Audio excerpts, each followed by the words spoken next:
Oh, hello. It's been a while, huh? At least on this little channel that still has my name on it, that I have some content on. Well, something happened for the second time, and that is Younes struck the video of the body cam. Now, of course, for everybody that cared, I'm sure viewed it a long time ago, possibly before it was struck the first time, and then a few more people came in. What it had when YouTube took it down again, which we'll get into that. It had like 81 views. Woo! Okay, it went viral. Now YouTube pointed out that there was like a split second of his license that was flashed on the screen in full plain view. Mind you, this was the second time I loaded it, and even then I, thought about it infrequently for months. Had better things to do, and I decided one day to sit down and try and blur everything out. The officer had some form of Tourette's of the hands, and I'm chasing the magic ball around with the blur tool of YouTube, and then the blur tool would tell you that you've exceeded the amount of blurs. And being a retarded boomer, I didn't know what the hell I was doing anyway. I did my best. I even went as far as to blur out his parents' faces as best as I could, and his wife's face that showed up later. So I think it played out, and then when YouTube hit me up again with this little, you violated our policies and blah, blah, blah. We're giving you a chance to go in. Here's the timestamp. And I went and looked. And I went, yeah, okay, I missed one. Congratulations. And then I forgot about it for a couple of days. I got another email alert, and I went, okay. So I went in and I set it to private. It's just like, I don't have time to fool with this right now. I've got better things to do. Set it to private, and then next thing I know, this morning YouTube says, well, you haven't taken any action. We can't do anything about it, and they removed it again. Oh my God, these people. Now I would say, hey Younes, how's it going? I hate it when people assume that certain people are watching, but the only thing is that I can come up with is the fact that the first time he came across it, went, oh my God. I got that video from Forney, Texas. I put in the request and I got it, and they sent it to me completely unredacted. And it's like, okay. And the first time I fought it slightly and said, under Texas rules of whatever statute that I could find at the time, this is perfectly acceptable.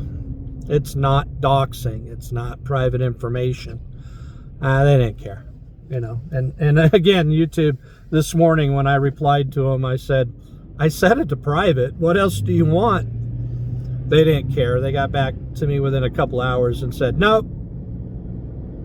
So there you go. And as we all, the second time around, obviously, the person involved had to have sat down and watched, what was it, an hour and a half? I don't remember how long it was, of video to find a second and a half, 2 seconds of their details being flashed on the screen. So somebody was watching. This has been months again since I re-uploaded it. It had been a very, very long time. Anyway, I don't care. It's funny. I mean, we all know how we got here in the first place. I mean, yeah, and there's still, I don't remember all the details. I just remember some guy, and there you can see the court cases are still there. The their personal dash cam that was submitted as evidence is still there. You know, all that business is still there, so you can still see the gist of the situation. You know, I just got a hold of the actual body cam so people could make their own conclusions. But then, you know, the only reason we knew about this person even existed was Jose Maria de Castro, aka Chili, Delete Laws on YouTube. Don't know how they found each other. Have no idea. I think, I don't remember. Younes had put up his own video or something and he caught wind of it. I don't remember. I really don't. And then, of course, we had at least for people who had been around for a while, caught wind of Fred, who changed his name to Bobby Law, or, you know, had his name changed to Bobby Law. Fred Gutierrez, Fred and Nina. And it's like, wait a second, isn't that the guy that showed up with Patrick Roth, you know, trying to get his phone back somewhere? I don't remember.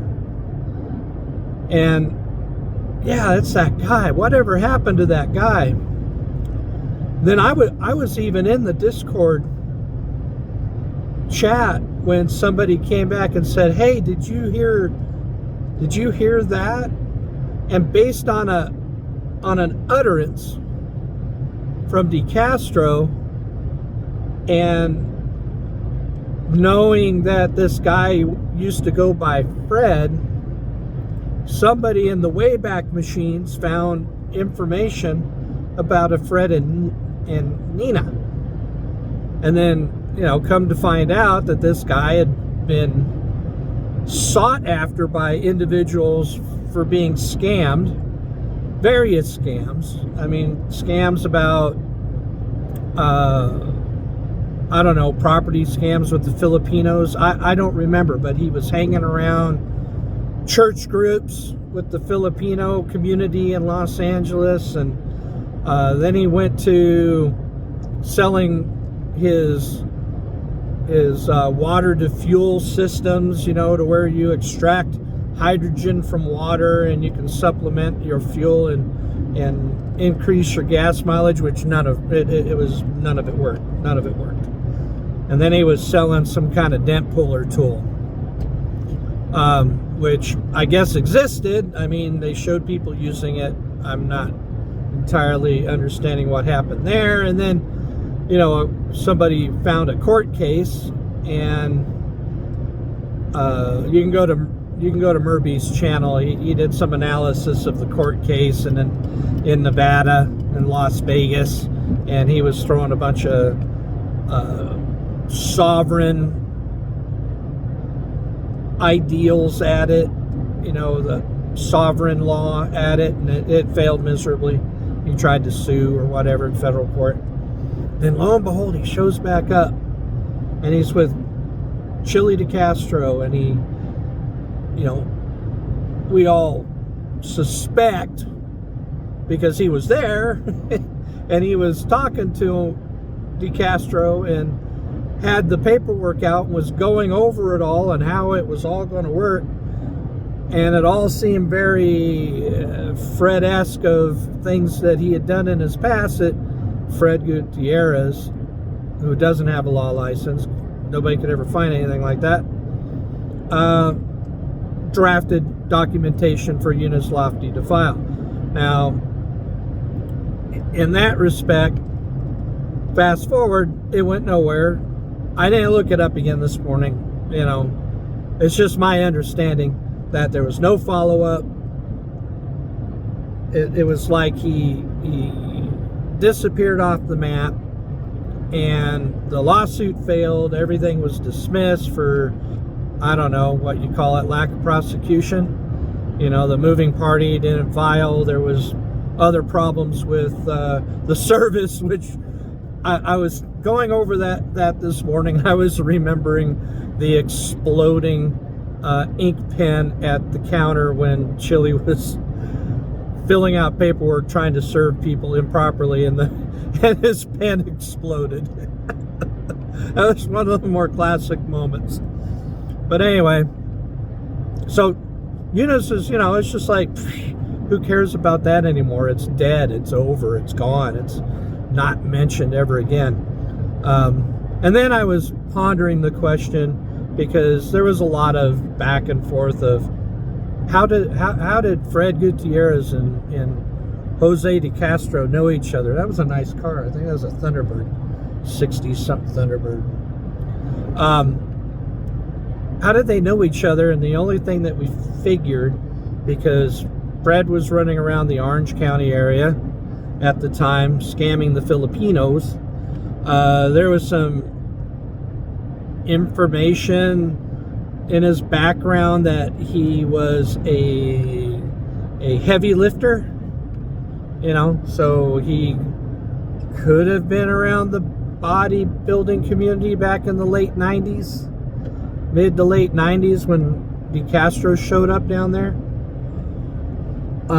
Yeah, I mean, we never figured that part out. So, all we know is when Fred and Nina got outed, they went back under the rock that they crawled out of, and were never seen or heard from since. And of course, people speculate that, he may still be in the background somewhere doing something with, but the people who are reading and doing the analysis on the paperwork that has been filed, up until now, that no, they don't read the same type of citations and whatevers that they figure out that nah, this isn't Fred at all. Fred was very Fred. So anyway, I thought about it for a second, when the video was flagged again. I thought, just set it to private, and maybe if I go back and do anything about it, I will. I wasn't even going to mention it, but now that YouTube completely removed it, even after I set it to private, and told them I set it to private, and they still removed it. I don't even know if I have a copy with all of the blurring that I did in it. I mean, it was so frustrating.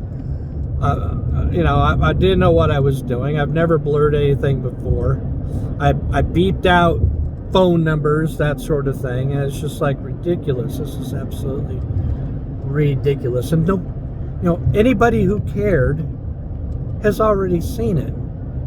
So at this point, nobody else cares. So, Jesus, how many years has this been? And this guy comes out of the woodwork again, and oh my God. Anyway, that's the story of the body cam. And, at this point, I think it